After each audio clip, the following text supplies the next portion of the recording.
La gamme des iPhone 16 vaut-elle le coup? Est-ce que cette année, le nouvel iPhone offre assez de nouveautés pour qu'il mérite ton intérêt? Eh ben, on va en parler.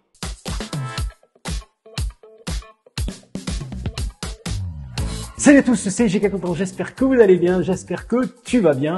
Si tu es nouveau sur ma chaîne, sois le bienvenu et pense t'abonner, c'est gratuit. Alors encore un décor provisoire les amis, vous le savez, je le répète, je suis en cours de déménagement entre deux maisons, donc un petit peu de patience pour voir le nouveau décor. C'est bientôt la rentrée pour toi bien sûr, mais aussi pour Apple qui va présenter la gamme des iPhone 16 à la mi-septembre.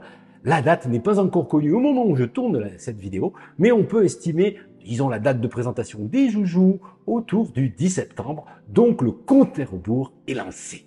Enfin pour moi en tout cas, qui loue mon iPhone 15 Pro Max chez Nextmobile, et je vais donc, c'est officiel, je viens d'avoir l'info, recevoir un iPhone 16 pour vous faire mon retour et vous donner mes impressions. C'est l'un des nombreux avantages de la location de smartphone, avoir toujours le dernier iPhone sorti. Je vous laisse le code promo Giga Content, toujours valable chez Nextmobile dans la description. Donc je suis giga impatient, comme chaque année, impatient de découvrir les nouveautés que va nous proposer Apple pour son nouveau joujou. Mais moi, je suis un geek accro à la tech, un passionné qui veut toujours recevoir les derniers joujoux sortis pour vous partager mes impressions sur la chaîne. Mais toi, là, derrière ton écran, est-ce que l'attente vaut le coup finalement? Est-ce que cet iPhone 16 ou l'iPhone 16 Pro mérite de sortir 1000 € et plus pour l'acheter? Pour répondre à cette question, en tout cas pour essayer d'y répondre, je vais bien sûr vous lister les nouveautés attendues sur les joujoux en fin de vidéo, avec un visuel qui va tout synthétiser. Mais en attendant, je vais essayer de me mettre à ta place pour répondre à cette question. Alors, je vais pas faire tous les cas de figure possibles, évidemment, mais je vais tenter de faire des profils, des cas de figure justement qui pourraient correspondre à ta situation. Et je vais bien distinguer les utilisateurs d'iPhone et d'iPhone Pro, c'est important selon moi. Pour comparer ce qui doit être comparable, tu vas comprendre. Parce que la fameuse question, est-ce que j'achète un iPhone 16 ou un iPhone 16 Pro? À partir du moment où tu te la poses, c'est que tu as déjà la réponse. Bon, on en reparle plus tard. Allez, si toi bien installé, moi, commencer par le premier cas de figure. Tu possèdes un iPhone 15 ou un iPhone 15 Plus, ou un iPhone 14 ou 14 Plus. Allez, on va dire, est-ce que ça vaut le coup de passer à l'iPhone 16? Franchement, pas vraiment. Les nouveautés attendues sur l'iPhone 16 et l'iPhone 16 Plus, non, rien de révolutionnaire. Même taille d'écran, même bloc photo, avec certes un design différent, mais bon, c'est pas non plus de ouf, voilà. Oui, on aura droit à une nouvelle puce, c'est vrai, une génération de Wi-Fi plus performante, un bouton supplémentaire, ça c'est peut-être, mais l'écran restera le même à quelques détails près. Si vous avez un iPhone 14, il n'y a pas de port USB, c'est vrai, voilà. Et justement, les modèles d'iPhone 16 pourraient offrir une charge plus rapide que les iPhone 15 ou les iPhone 14. À confirmer, bien sûr, à vous de voir si cette caractéristique vaut le coup pour changer d'iPhone. Oui, je sais, un iPhone 14 n'a pas la Dynamic Island, elle possède un capteur principal encore de 12 millions de pixels, alors que l'iPhone 15 offre un capteur, lui, de 48 millions de pixels. Mais selon moi, ça ne suffit pas pour changer son joujou. Voilà, c'est mon avis. Allez, vous allez me dire, oui, mais Apple Intelligence sur l'iPhone 16, ça va être au top, non, l'IA va tout changer. Oui, mais non, car en France, en tout cas, les fonctions d'Apple Intelligence seront déployées pas avant 2025, et non pas au lancement de l'iPhone 16. Ce sera aussi compatible avec les iPhone 15 Pro et 15 Pro Max, au passage. Pourquoi ça? Pour plusieurs raisons que je ne vais pas développer dans cette vidéo, elle serait trop longue. Je vous mets un lien ici si vous voulez en savoir plus, juste là, voilà. Donc tu as le temps de voir venir. Pas la peine de se jeter sur le premier iPhone 16 venu. Si j'étais à votre place, je garde mon iPhone 15 ou mon iPhone 14 au moins encore un an. Autre cas de figure, tu possèdes un iPhone 13. Est-ce que justement il est temps de changer et de passer à l'iPhone 16? Là aussi, pas forcément. Si ton iPhone 13 tourne toujours aussi bien, que la santé de la batterie est correcte, pourquoi le changer? L'écran LED Super Retina XDR est excellent, le design reste au goût du jour, l'autonomie correcte, le bloc photo encore intéressant, bref, garde-le, sauf si tu veux te faire plaisir et que ton portefeuille te le permet, l'iPhone 16 va quand même offrir quelques nouveautés, c'est vrai. Une puce A18 bien plus performante que la puce A15, c'est un saut de 3 générations quand même. Une puce bien plus fine, donc moins énergivore, qui va t'offrir une meilleure puissance, plus de stabilité, une meilleure autonomie et moins de chauffe. C'est pour moi la grosse nouveauté qui pourrait vous faire craquer. Il y a aussi le port USB Type C, la Dynamic Island, le capteur photo principal bien meilleur, le zoom x2, oui, une meilleure luminosité de l'écran OLED, les appels SOS d'urgence par satellite pour finir. Au final, l'iPhone 13 reste aujourd'hui un excellent iPhone. J'adore mon iPhone 13 Pro par exemple, que j'ai toujours. Bon, certes, c'est le modèle Pro. À vous de voir si les nouveautés que je viens d'évoquer valent le détour. Il sera aussi compatible avec iOS 18, pas de souci, mais pas d'Apple Intelligence, attention, mais j'y reviens plus tard. Autre cas de figure, tu as un iPhone 12 ou plus ancien.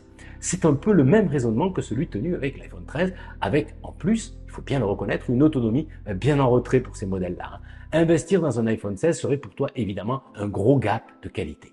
Un meilleur écran, surtout si tu as un iPhone 11, une meilleure autonomie donc, une puce bien plus performante, un port USB Type C, la Dynamic Island, j'en passe, je ne vais pas refaire la liste, mais il est peut-être temps donc d'investir dans un nouvel iPhone. Ou l'iPhone 15 peut-être par exemple, qui pourrait voir son tarif baisser chez les opérateurs et autres revendeurs très bientôt. Je sais, c'est toujours un casse-tête, je vous l'accorde. Justement, est-ce que les fonctions d'IA d'Apple Intelligence pourront faire la différence pour toi? Car seuls les iPhone 16 et les iPhone 15 Pro seront compatibles. Et en plus, certaines fonctions IA devraient devenir un jour ou l'autre payantes, selon moi. Ça peut être un facteur déclencheur pour l'achat d'un iPhone 16. Ça fait partie de la stratégie d'Apple d'ailleurs. La grosse nouveauté pour vendre ces iPhone 16. Une promesse qui sera tenue en 2025, je vous le rappelle, pour la France en tout cas, oui. Donc vous êtes au courant, Apple Intelligence, oui c'est cool, mais c'est pas pour tout de suite. Allez, avant de vous donner la liste synthétique des specs probables de la gamme des iPhone 16, abordons maintenant les modèles d'iPhone 16 Pro. Et bien sûr iPhone 16 Pro Max, ça va avec. Les modèles les plus premium de la marque. Est-ce que l'attente vaut le coup pour ces joujoux? On achète ou pas alors, Bon, pour la nouveauté la plus visible, c'est que les iPhone 16 Pro et 16 Pro Max auront une dalle d'écran plus grande que la génération précédente. Oui, en tout cas un écran utilisable plus grand, pour être précis. Et ce grâce à des bords noirs autour de l'écran, les plus minces du marché, les plus fun du monde paraît-il en quelque sorte.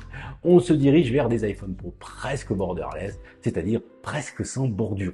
Apple utiliserait en fait une nouvelle technologie, la Border Reduction Structure, BRS, voilà, pour arriver à cet écran presque borderless. Donc. Cette technique permet notamment d'aider à réduire la taille de la bordure inférieure que l'on appelait auparavant le menton. Voilà. Ces dernières années, Apple a petit à petit réduit l'épaisseur des bordures de ses iPhones qui étaient considérés comme très en retard sur ce sujet par rapport à la concurrence. En pratique, cela donnera un iPhone 16 Pro avec une diagonale de 6,3 pouces. L'iPhone 15 Pro offre 6,1 pouces pour que vous puissiez comparer. Quant à l'iPhone 16 Pro Max, il offrirait une diagonale de 6,9 pouces, soit 0,2 pouces de plus, là aussi, que mon iPhone 15 Pro Max. Ajoutez à ça une puce A18 boostée, un capteur grand angle à 48 millions de pixels, oui, contre 12 millions de pixels pour les iPhone 16, le Wi-Fi 7, un mystérieux nouveau bouton capture et vous avez les nouveautés les plus importantes. Est-ce que ça vaut le coup de changer finalement? Si vous avez un iPhone 15 Pro ou un iPhone 15 Pro Max ou même un iPhone 14 Pro / Max, je ne suis pas sûr que ça soit vraiment intéressant. Et si vous possédez par exemple un iPhone 12 Pro ou un 12 Pro Max, ou la génération d'avant, c'est-à-dire l'iPhone 11 Pro, il y a quand même pas mal de changements qui pourraient vous intéresser. Un écran plus grand et bien meilleur sur les deux modèles, la technologie ProMotion présente depuis l'iPhone 13 Pro, oui, le cadre en titane, une puce largement supérieure sur tous les points à la puce A14 ou A13, la Dynamic Island, un bloc photo bien meilleur et plus polyvalent pour faire court, des fonctions vidéo super pro, une autonomie bien meilleure, le port USB Type C, le Wi-Fi 7, ça fait beaucoup quand même. Mais encore une fois les amis, tout est relatif évidemment. Posez-vous toujours la même question, est-ce que ces nouveautés-là vont m'être-t-il à moi? Voilà. Est-ce que je vais vraiment en profiter finalement? Je vous laisse y réfléchir. Comme promis, avant de retourner à mes préparatifs de déménagement, voici la liste des nouveautés attendues sur la gamme des iPhone 16, publiée sur le compte Facebook du groupe iOS. Attention, rien d'officiel, mais selon moi, on n'est vraiment pas loin de la réalité. Donc je relève les points marquants de ce tableau intéressant. 4 modèles donc, pour 4 tailles d'écran différentes, oui. Toujours du 60 Hz pour les iPhone 16 et 16 Plus, tous les modèles compatibles Apple Intelligence en 2025, le zoom x5 sur les deux modèles Pro et étrange, la batterie de l'iPhone 16 Pro serait moins grande que celle de l'iPhone 16. Alors nous verrons. Autre nouveauté pressentie mais pas présente sur ce tableau, c'est l'arrivée d'un nouveau bouton capture sur les modèles 16 Pro / Max. Bon, pressenti. Je devrais avoir quelques infos là-dessus. prochainement, peut-être en avant-première. Je vous en dis pas plus. Voilà pour cette vidéo concernant la gamme des iPhone 16. J'espère vous retrouver en mois de septembre pour le live spécial Keynote sur la chaîne. Vous savez, pour ceux qui connaissent la chaîne, vous avez l'habitude, où il sera question des nouveaux iPhone 16, mais aussi l'Apple Watch évidemment, et peut-être d'autres surprises aussi, qui sait. Voilà. Vous retrouvez plein d'autres infos dans mes précédentes vidéos, la playlist apparaît juste ici. Prenez soin de vous, résistez à la nouveauté, à demain ou à plus tard. Salut!